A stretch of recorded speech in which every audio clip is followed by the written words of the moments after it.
हम हाउसवाइफ़ के मसले इतने ज़्यादा हैं कि हम रात में भी सोते हुए यही सोचते हैं कि सुबह उठ के हमने कौन कौन से काम करने हैं और हमने उनको किस तरह से ख़त्म करना है। तो आज मैं शेयर करूँगी आप लोगों के साथ अपने एक्सपीरियंसेस और अपने डेली रूटीन जो कि मैं फ़ॉलो करती हूँ और किस तरह से मैं अपने घर को क्लीन एंड टाइडी रखती हूँ। अस्सलाम वालेकुम, welcome back to my channel. कैसे हैं आप सब? आई होप आप सब बिल्कुल ठीक होंगे। तो चलिए जी आज के व्लॉग को स्टार्ट करते हैं। आई नो मैं थोड़े दिनों के बाद आप लोगों से बातचीत कर रही हूँ, लेकिन मुझे टाइम नहीं मिल रहा था और आप लोग ना मेरे व्लॉग्स देखते भी नहीं हैं, तो जिसकी वजह से मैं डीमोटिवेट बहुत जल्दी हो जाती हूँ। तो क्यों ना हो डीमोटिवेट, मैं इतनी मुश्किल से आप लोगों के लिए स्क्रिप्ट लिखती हूँ, आप लोगों के लिए टॉपिक सोचती हूँ, आप लोगों के लिए व्लॉग बनाती हूँ और आप लोग मुझे देखते ही नहीं हैं। तो यार मेरा नाराज़ होना तो बनता है ना आप सबसे। तो प्लीज़ अगर यहाँ तक आ गए हैं तो प्लीज़ मेरे चैनल को सब्सक्राइब लाजमी कर लीजिएगा और मेरी वीडियोस को अपने फ्रेंड्स एंड फैमिली के साथ लाजमी शेयर किया करें और उन लोगों के साथ शेयर किया करें जिनको आपको लगता है कि ये टिप्स एंड ट्रिक्स पता होनी चाहिए, बातें पता होनी चाहिए। तो चलिए जी मैं अभी आप लोगों से शेयर करती हूँ कि मैं अपने घर को किस तरह से डेली बेसिस पे नीट एंड क्लीन रखती हूँ। टिप नंबर 1 ये है कि अगर आप लोगों के घर में मासी आती है तो मासी के साथ आप खुद सारे काम करवाएं। सारा घर आप उनके ऊपर मत छोड़ें, क्योंकि आपको पता है कि जितने भी काम करने वाले वर्कर्स हैं ना, जब आप ये कह के छोड़ देते हैं ना काम कि ये लोग कर लेंगे, तो ट्रस्ट मी वो लोग बिल्कुल अच्छा काम नहीं करते हैं। मुझे लगता है कि घर में मासी रखना एक बहुत बड़ी सरदर्द है, क्योंकि उनको आपको सब कुछ बताना पड़ता है अपने तरीके से। वो जब काम करती हैं तो गंदा काम करती हैं, जब आप बताते हैं आप उनके पीछे पीछे रहते हैं तो आपका अच्छा खासा टाइम जो है ना वो कंज्यूम हो जाता है। तो फिर दिल ही दिल में आप सोचते हैं कि यार काम फिर खुद ही कर लेते हैं।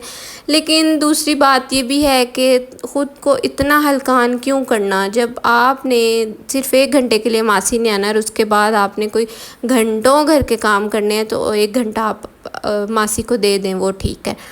मैं वैसे पर्सनली इस हक़ में नहीं हूँ कि मैं मासी से काम करवाऊँ, लेकिन यार मेरी भी रूटीन इतनी टफ़ है कि मेरे पास टाइम नहीं बचता। अगर मैं घर के काम करती रहूँ ना तो मैं अपने लिए टाइम नहीं निकाल पाती। तो मैं कोशिश करती हूँ कि डेली बेसिस पे सबसे पहले तो मासी से हमने काम करवा लेना है। काम करवाने के साथ साथ जो चीज़ें आपने अपने आज के टारगेट में सोची हुई है ना, आपने कोशिश करनी है वो आप सेम डे पे ख़त्म करके सोएं। आज के अगर मैं रूटीन आप लोग जो बैकग्राउंड में देख रहे हैं वो ये थी कि आज मैंने अपने कर्टन्स को नीट एंड क्लीन करना था, घर के सारे जाले उतारने थे और ये मैं 1 दिन पहले सोच चुकी थी कि मैंने ये काम करने हैं। अगर मैं किसी एक काम में भी लगर्जी कर जाती ना, या मैं सोचती यार चलो ठीक है ये वाला काम मैं कल कर लूँगी, तो वो कल कभी भी नहीं होना था। तो इसीलिए मैंने उठते साथ नाश्ता करने के बाद अपने जितने भी मेरे आज की रूटीन के काम पाइलअप थे सबसे पहले मैंने वो किए हैं।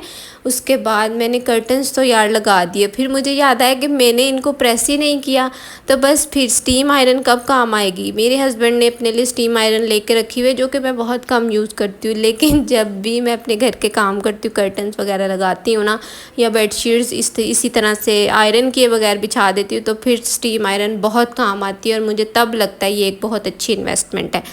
अच्छा जी, यहाँ पे बात कर लेते हैं कि अब जो बाकी घर के काम हैं उनको हम लोग कैसे करें।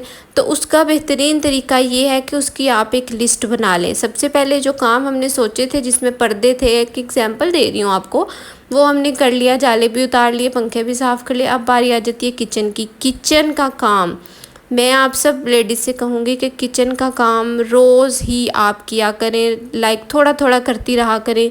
बर्तन धो रही हैं तो साथ में थोड़े से आप कैबिनेट साफ़ कर लिया करें। रोज़ आप अपने किचन की चूल्हे की डीप क्लीनिंग किया करें। मेरी एक रूटीन है कि मैं नाइट से पहले ना, लाइक डिनर करने के बाद की जो रूटीन होती है उसमें मैं डेली बेसिस पे अपना चूल्हा अच्छे से साफ़ करके फिर सोती हूँ। फिर मॉर्निंग में आपको नाश्ता बनाने का भी बहुत मज़ा आता है। आप कहते हैं कि यार किचन साफ़ है, तो फिर और काम करने का भी ना आपका दिल करता है। तो ये आपने किचन को इस तरह से मेंटेन करना है कि बर्तन धोते धोते आपने अपने चूल्हे की सफाई रोज़ डेली बेसिस पे करनी है। किसी दिन आपने 2 कैबिनेट साफ़ कर लिए, किसी दिन 1 कर लिया, किसी दिन आपने काउंटर टॉप की सफाई कर ली, किसी दिन आपने अपने बर्तनों को ऑर्गेनाइज़ कर लिया। तो फिर आपका काम कभी भी ज़्यादा नहीं होगा, कभी आप बर्डनाइज नहीं फील करेंगे, क्योंकि आपने डेली बेसिस पे अपने काम किए हुए हैं। तो आपको डीप क्लीनिंग करने के लिए ना बहुत ज़्यादा घंटे नहीं लगाने पड़ेंगे। 3rd टिप ये है कि रोज़ अपने घर की डस्टिंग करें। डस्टिंग आप अपने फर्नीचर की डेली बेसिस पे किया करें। अगर मेड आपकी काम कर रही है तो मीनवाइल आप कोशिश करें कि आप फ़ौरन से डस्टिंग कर लें, सारे काम कर लें।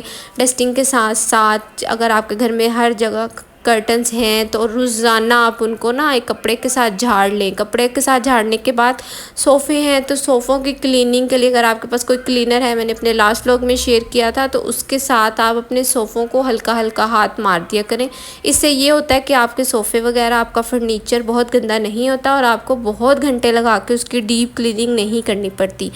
मैं अपने डेली बेसिस के काम इसी तरह से करती हूँ और यहाँ पर मैं आप सबको यही दिखा रही हूँ कि मेड काम करके जा चुकी है। थोड़ी बहुत चीज़ें जो उठाने वाली थी वो मैंने उठाई। बच्चों का रूम भी नीट एंड क्लीन हो गया है, लेकिन बच्चों वाले घरों में आपको ना सारा दिन तकरीबन चीज़ें उठा के इधर से उधर रखनी पड़ती हैं।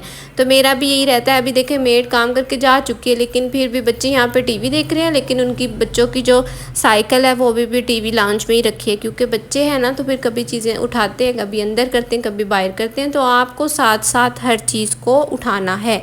सारा काम आपने मेड पे नहीं छोड़ना कि नेक्स्ट डे जब मेड आएगी तो वही करेगी, नहीं। जब आप अपना काम रोज़ाना डेली बेसिस पे करेंगे और हर थोड़ी देर के बाद जो चीज़ आपको लग रहा है कि जो चीज़ अपनी जगह से हिल गई है उसको वापस अपनी जगह पे होना चाहिए, तो आप फ़ौरन से कर दें। इस तरह से आपका जो घर है वो हमेशा नीट एंड टाइडी रहेगा। यहाँ पे मैंने कर्टन्स जो है इस रूम के भी उतार के इनको वॉश करके रख दिया है, और बाहर मौसम अजीब सा हो रहा था तो कपड़ों का जो हैंगर है वो भी अंदर वाले रूम में ही रख लिया ताकि कपड़े ख़राब ना हो। तो बस अभी ये जो छोटे छोटे काम आप लोग देख रहे हैं ना, कि जो अभी रहते हैं जिनको अभी मेंटेन करना है मैंने, तो वो इंशाल्लाह वो भी मैं आज के दिन में ही कर लूँगी।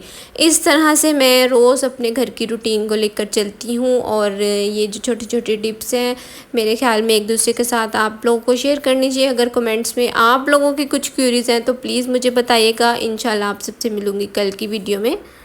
चैनल पर न्यू है तो प्लीज़ सब्सक्राइब कर लीजिएगा। आप सबसे मिलूँगी बहुत जल्द एक नई एक्साइटिंग वीडियो के साथ। Till then bye, take care, अल्लाह हाफिज़।